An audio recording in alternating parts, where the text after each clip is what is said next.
When Bros sent the seats out, they're pretty open-ended about the designs that they let us do. They pretty much just said, do whatever you want. And I kind of struggled with trying to figure out if I should do it in my normal art box bomb style or do something different. But as I was doing this, I was in the middle of trying to figure out where the fuck I wanted to ride. So that's kind of how I landed on the idea of it's more or less communication based.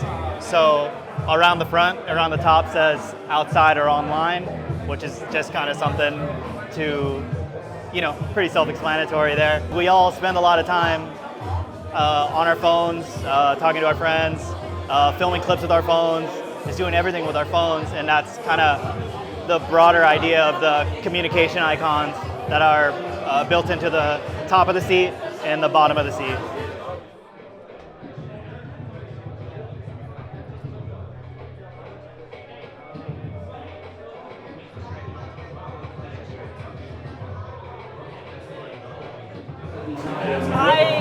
I kind of had an idea that I wanted to do, but it didn't work out because I work as a carpenter, so I work a lot with wood, and I wanted to like laser cut like a picture of BMX and then sew it onto it.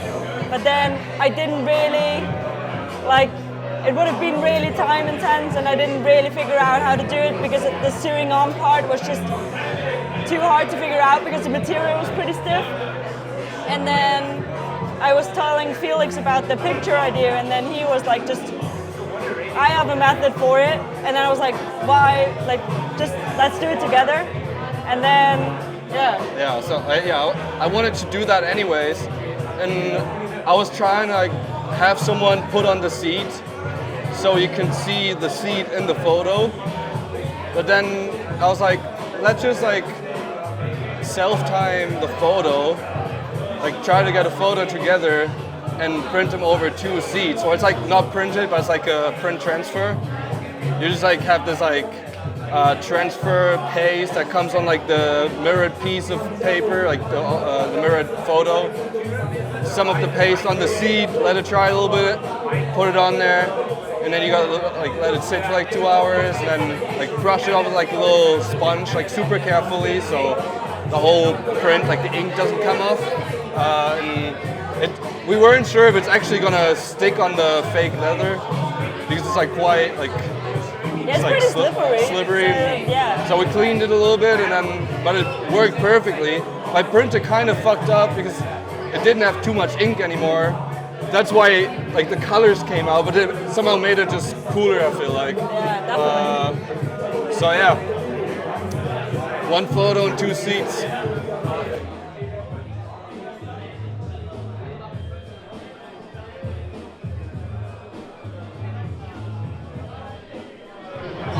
I thought about it a while and I didn't know what I was going to do. I was like, oh, what should I paint? Should I dismantle the seat? Should I do this? Should I do that? And I felt like just to give a piece of me and a piece of home in the piece was what I wanted. And so this is a suburb in Cape Town. It's called Walcott. And it's always full of life, full of color. All the houses are painted differently. There's always people on bikes riding around, someone pushing a pram, this and that. And I love going there. You can just sit there and be entertained. And so yeah, I just thought a piece of Cape Town would be cool. I literally just took acrylic paint, I did a rough underlying coat, so I painted the main structures underneath, and then I just took different shades of the same color and just did little dots all over. It's called pointillism, and that's how I did it. It's acrylic paint, straight on the seat. Yeah. I didn't really have an inspiration. Just my friends got this airbrush for me for my birthday. And I was just messing around in this time period. So bros hit me up to do the seat, and then I just thought, I might use the airbrush. I fucked around. I was just gonna try it out and see how it works, and then it worked out. If not, I would just paint it black and then try again. But it worked out. Stick the jewels on there. Yes, I got a pen out of Amazon for €10, and it just heats up and you press. And if you notice, you can see like it almost made a hole in the seat. Like I was pretty worried at the time. Like, fuck, now they're gonna need me to send another one. But they worked out, like stock.